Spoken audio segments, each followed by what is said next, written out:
vamos ver um programa aqui. Esse programa aqui, ele está escrito em C, certo? Ele faz um pequeno processamento num vetor aqui. Qual que é a complexidade assintótica desse programa? Essa palavra assintótica é legal. A gente tem um P aqui, mas a gente não fala. Qual que é a complexidade assintótica desse programa? Essa é uma pergunta fácil, assim, uma pergunta nível fácil do POSCOMP.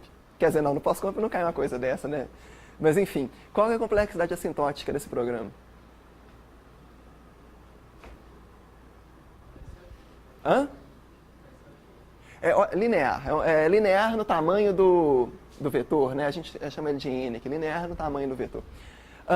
Se eu tivesse muitos processadores, quando eu falo muitos, assim, uma quantidade polinomial de processadores, quão rápido eu conseguiria executar esse programa?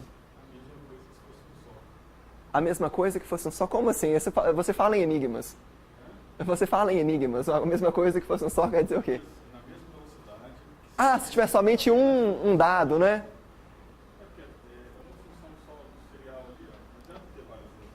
Ou adianta.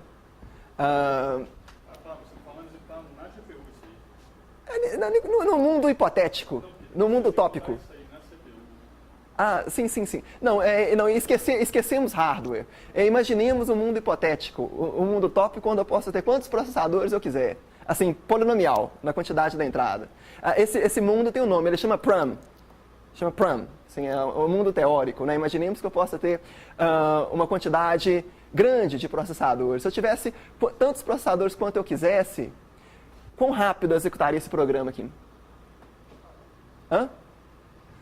O de 1, não é? Assim, cada iteração desse loop aqui, uma não depende da outra. Assim, uma não depende da outra. Se eu tivesse muitos processadores, eu executaria esse programa em O de 1. Então, essa complexidade dele, a complexidade paralela dele é O de 1, não é? Mas, assim, a GPU, é claro, não é um mundo onde eu tenho um número polinomial de processadores, né? Mas, assim, é como se eu tivesse, né? Eu tenho muitos. Então, numa GPU, eu posso escrever esse programa quase como se ele fosse O de 1. Então, aqui está o código que vai executar na GPU, ok? Assim, em azul.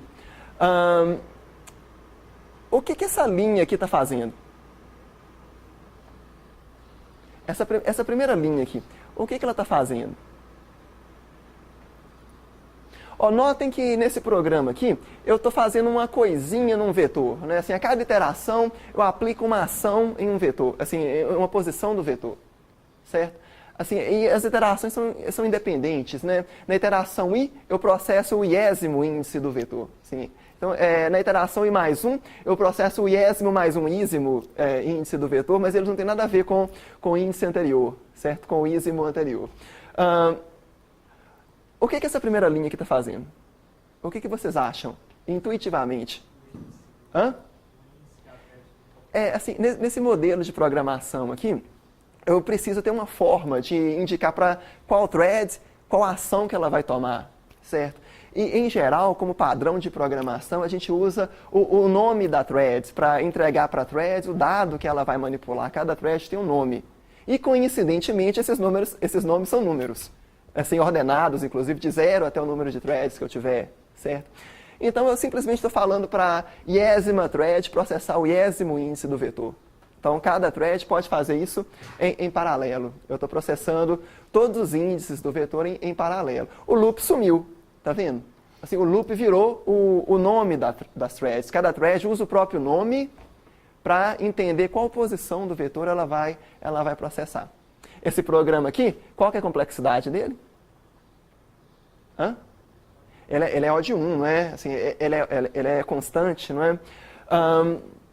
Bom, ele é constante numa GPU, mas a gente tem que imaginar que esse programa aqui, ele vai ser executado por centenas de threads.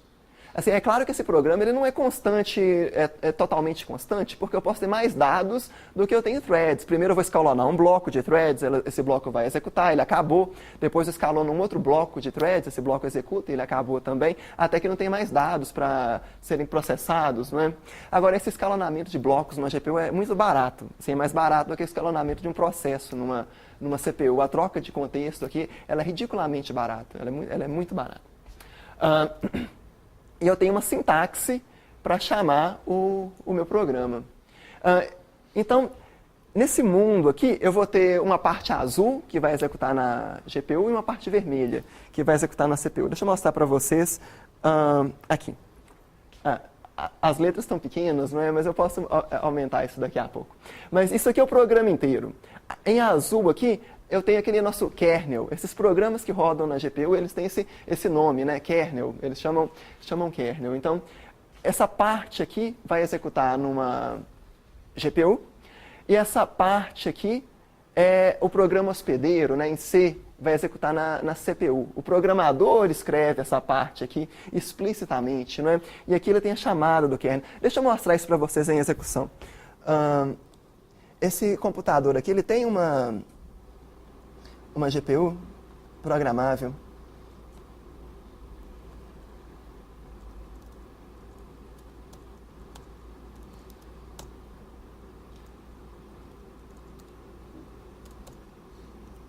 Um,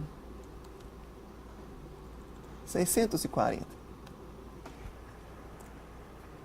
Olha só, talvez vocês não tenham conseguido ver, mas a GPU demorou 167 unidades de tempo. Isso são milissegundos. 167 unidades de tempo para processar os dados. A CPU demorou 3 unidades de tempo para processar um vetor de 640 posições. Então, ou seja, a CPU foi... Não, a CPU foi mais ou menos 70 vezes, 60, mais ou menos 50 vezes mais rápida. A CPU foi mais ou menos 50 vezes mais rápida nesse vetor de 640 coisas, certo? Deixa eu aumentar o tamanho dele agora. A CPU foi 10 vezes mais rápida. Deixa eu aumentar o tamanho dele uma vez mais. A CPU foi um pouquinho mais rápida. Deixa eu aumentar o tamanho dele um pouquinho mais. A GPU passou agora. Então, assim, conforme o vetor vai aumentando, a GPU vai programando isso mais rapidamente, né? O azul vai ganhando do vermelho. Por quê? Mas por que que, assim, se o vetor é pequenininho, a CPU faz mais rápida? Transferência de dados é cara, mas na verdade o problema não é esse, né? Porque aqui eu não estou contando o tempo para transferir os dados. A CPU é mais rápida, né? A CPU é tipo azul igual super-homem, a GPU é azul igual os Smurfs, mas são vários Smurfs. Então, assim, então, assim, se eu tenho muitos dados, a GPU começa a processar mais rapidamente, não é? Mais rapidamente. Deixa eu mostrar para vocês esse programa aqui. Então, aqui eu tenho o meu kernel, né? Ele tem essa sintaxe própria aqui, global. Isso aqui esse programa vai ser executado na GPU. E aqui eu tenho o equivalente, né, que roda na CPU. Quer ver a chamada? Está aqui, Então, nessa linha aqui, eu tenho a chamada do meu kernel, eu tenho essa sintaxe com esse chevron, né, esse menor, menor, menor, esse é o nome chevron. Então, eu tenho essa sintaxe para chamar o kernel aqui. Mas voltemos aos slides. Olha. Bom, em geral, coprocessamento é algo muito bom, muito vantajoso. Vou mostrar para vocês com números aqui. Imaginemos que eu tenha aqui uma CPU seja 5 vezes mais rápida que uma GPU e ocupe uma área 5 vezes maior. Aliás, uma área 50 vezes maior. A CPU é 5 vezes mais rápida, ocupa uma área 50 vezes maior. Imaginemos que eu tenha um problema que tenha 200 coisas que precisam ser feitas. 200 coisas. Cada coisa é um pedacinho do problema. Se eu tenho uma CPU, se o problema é muito paralelo, ele é 5% serial. Em geral, a gente não tem um problema que é 100% paralelo, né? Pelo menos o inicinho ali vai ser serial. Se o problema é muito paralelo, olha só, eu tenho uma CPU, só não me adianta nada. Eu demoro 200 unidades de tempo para resolver o problema. Sim, eu tenho 200 coisas, demoro 200 unidades de tempo. Mas se eu tenho 500 GPUs, eu demoro 5 unidades de tempo para resolver o 0,5% paralelo. E só isso aqui para resolver a parte paralela do programa. Eu falei isso errado, né? Sequencial. Enfim, com 500 GPUs eu faço isso muito mais rápido. Agora, com 500 GPUs eu tenho... Imagina que cada GPU ocupa uma unidade de área. Com uma CPU e 450 GPUs, eu tenho a mesma área. Sim, eu tirei 50 GPUs e coloquei uma CPU. E isso é um pouquinho mais rápido, porque a uma CPU é muito rápida para resolver essa parte serial. Então demora uma unidade de tempo, igual aqui. E as 450 GPUs, elas conseguem, são um pouquinho mais lentas do que as 500. Por outro lado, elas são suficientemente rápidas para essa configuração aqui ser melhor do que essa, ou melhor do que essa que usa 10 CPUs, usando a mesma área. Em geral, o coprocessamento é muito bom, porque eu consigo mandar a parte regular da aplicação para GPU e a parte paralela, a parte irregular da aplicação para CPU. É igual comércio, né? Comércio beneficia todo mundo. Esse é um dos princípios da economia, né? Que o processamento beneficia todo mundo.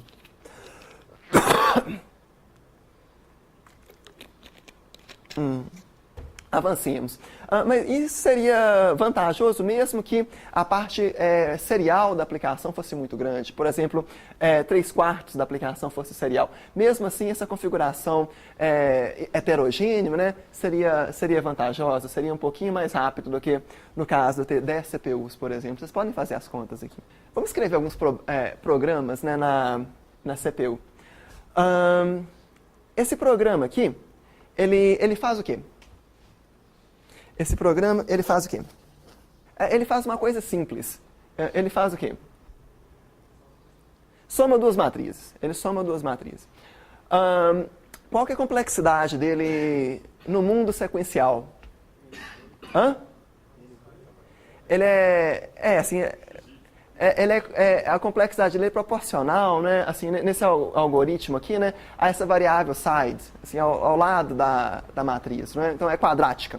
Quadrática em side, quadrática no lado da matriz. Se eu tivesse um número polinomial de processadores, se eu tivesse no meu mundo utópico chamado Prum, quão rápido eu conseguiria executar esse programa aqui? O de 1. Por que O de 1? Não tem dependências. Assim, dependências são coisas muito ruins. Assim, aqui eu não tenho dependências. Uma iteração não depende da outra, certo? Então, assim, não existe dependências entre essas iterações do loop, não é? Se eu tenho um número polinomial de processadores, eu entrego uma interação para cada processador e eu resolvo esse problema em tempo constante. Um conceito muito útil aqui para a gente é esse conceito de espaço de iterações. Espaço de iterações. O espaço de iterações desse problema, ele é bidimensional, certo? Eu tenho um eixo para o J, para a dimensão J do loop, e eu tenho um eixo I para a dimensão I do meu loop, não é? E cada bolinha aqui representa uma iteração. Por exemplo, aqui eu tenho uma iteração I igual a 1, J igual a 2, certo? E não tem setinhas ligando essas bolinhas, todas elas são independentes umas das outras, não é? Quando o meu espaço de iterações é assim, isso é ótimo, eu tenho o melhor paralelismo que eu poderia ter. Então, o programa na GPU, ele seria assim, desse jeito. Gente, tem algumas coisas aqui, a gente vai ver que essas matrizes todas da GPU, a gente tende a linearizá-las. Assim, a gente não trabalha com elas como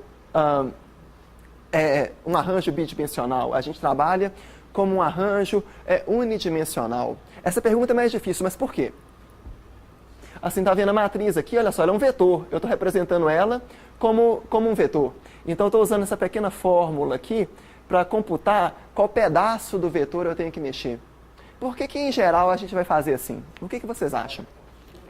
Olha, a memória contínua, sim, mas quando a matriz é representada assim, ela também é contínua, assim, no hardware, né? Mas o problema é que, se ela for alocada dinamicamente, ela não é contínua mais, certo? E transmitir esses pedaços que não são contínuos para a GPU é muito caro. Então, em geral, a gente coloca um pedação só, um vetor só, e manda tudo para a GPU de uma vez.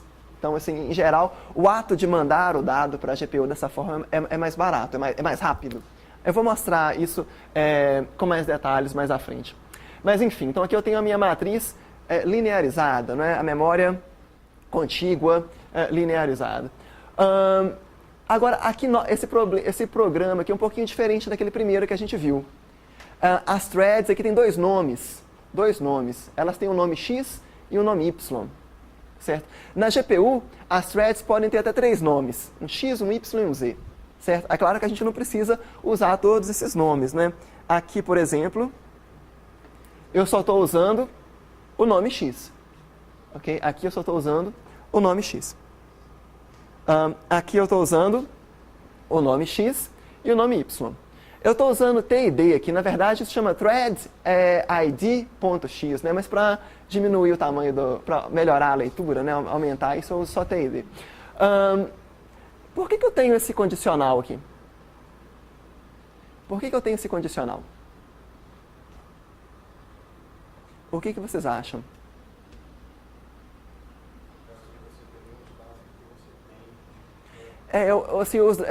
Os dados não estarem alinhados, não é? Assim, eu posso ter, os dados podem ser pequenos, eu posso ter poucos dados, não é? E muitas threads. Ou então, assim, eu posso ter muitos dados e vários blocos de threads, mas um bloco fica desalinhado com os dados. Então, assim, é possível que algumas threads, elas não tenham que fazer serviço, não é? Então, nesse caso, eu tenho esse bloco aqui para impedir que elas escrevam dados em memória, certo? Enfim, avancemos um pouquinho.